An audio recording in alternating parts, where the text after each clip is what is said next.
Hello আসসালামু আলাইকুম, আপনারা সবাই কেমন আছেন? আলহামদুলিল্লাহ আমরা অনেক ভালো আছি। তো আমি আজকে রান্না করব টমেটো দিয়ে মাছ। তো দেখেন কীভাবে রান্না করি। তো পুরো ভিডিওটা দেখেন, কমেন্ট করে জানাবেন যে কেমন হয়েছে আমার রান্নাটা, আর কার কার এরকম রান্না খেতে ভালো লাগে তারা অবশ্যই কমেন্ট করে জানাবেন। প্রথমে চলে আমি হাঁড়ি বসে দিয়েছি, তারপর তেল দিয়ে দিয়েছি, তারপর দিয়ে দিব 1 টেবিল চামচ আদা বাটা রসুন বাটা, তারপর দিব পরিমাণ মতো পেঁয়াজ বাটা। সবগুলো দেওয়ার পর আমি একদম ভালো করে নেড়েচেড়ে নিব, কিছুক্ষণ সময়ের জন্য এগুলো কষিয়ে নিব। তো দেখেন আমি এগুলো ভালোভাবে কিছুক্ষণ সময়ের জন্য নেড়েচেড়ে কষিয়ে নিচ্ছি। তারপর এগুলো কষানোর সাথে সাথে আমি চুলার আঁচটা মিডিয়াম করে রাখবো যাতে এগুলো পুড়ে না যায় সেজন্য। তো দেখতেছেন আমি একদম ভালো করে নেড়েচেড়ে ভালোভাবে কিছুক্ষণ সময়ের জন্য এগুলো কষিয়ে নিচ্ছি। আপনারা পুরো ভিডিওটা দেখবেন, দেখে কমেন্ট করে জানাবেন যে আমার রান্নাটা কেমন হয়েছে, আর কার কার এরকম রান্না খেতে ভালো লাগে তারা অবশ্যই কমেন্ট করে জানাবেন। যেহেতু বাসায় রান্না করার জন্য আপনাদের সাথে একটু শেয়ার করলাম। তো দেখেন পুরো ভিডিওটা। তো দেখতেছেন আমি একদম ভালো করে নেড়েচেড়ে ভালোভাবে এগুলো পেঁয়াজ বাটা রসুন বাটা আদা বাটা সবগুলো কিছুক্ষণ সময়ের জন্য আমি এগুলো কষিয়ে নিচ্ছি। তো দেখতেছেন একদম ভালো করে নেড়েচেড়ে ভালোভাবে কষিয়ে নিচ্ছি।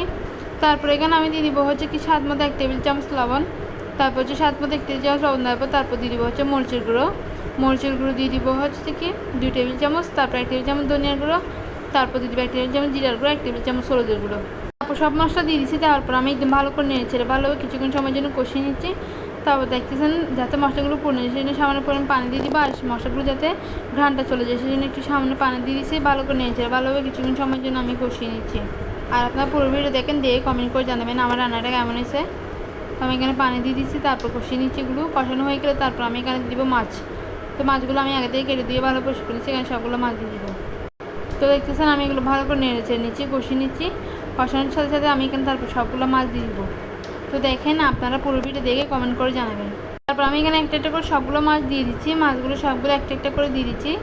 তারপর দেওয়ার পর একটু সামান্য পরিমাণ পানি দিয়ে দিব। দেওয়ার পর আমি একটু ভালো করে নেড়েচেড়ে নিব। নেড়েচেড়ে নেওয়ার পর ঢাকনা দিয়ে কিছুক্ষণ সময়ের জন্য ঢেকে রাখবো। ঢেকে রেখে আমি আবার কিছুক্ষণ পর উল্টিয়ে আবার ভালো করে নেড়েচেড়ে নিব।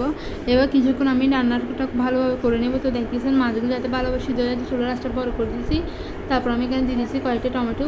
হচ্ছে কি টমেটো দেওয়ার পর আমি আরেকটু ভালো করে নেড়েচেড়ে নিচ্ছি। তো দেখতেছেন ভালো করে নেড়েচেড়ে নিচ্ছি। আমি একটু জল দিয়ে দিচ্ছি পরিমাণ মতো। জল দেওয়ার পর আরেকটু ভালো করে নেড়েচেড়ে নিব। তো কিছুক্ষণ সময়ের জন্য রেখে দিব। রেখে দেওয়ার পর তারপর আমার রান্নাটা কমপ্লিট হয়ে আসবে। আপনারা পুরো ভিডিও দেখবেন, দেখে কিন্তু অবশ্যই কমেন্ট করতে ভুলবেন যে আমার রান্নাটা কেমন হয়েছে। তো দেখতেছেন আমি হচ্ছে আর কিছুক্ষণ সময়ের জন্য এগুলো রেখে দিচ্ছি। তারপর হচ্ছে আরেকটু ভালো করে নেড়েচেড়ে নিব।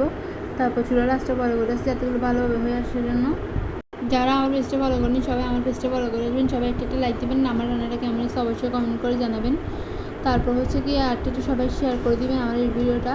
আর কিছুক্ষণ রেখে দিব চুলার মধ্যে, তারপর আমার রান্নাটা অবশ্যই কমপ্লিট হয়ে আসবে। তো দেখতেছেন পুরো ভিডিও দেখতে যান। তো বলতে গেলে আমার রান্নাটা এখানে শেষে আমার চুলার আঁচটা বন্ধ করে দিছি। এই হচ্ছে আমার রান্নাটা।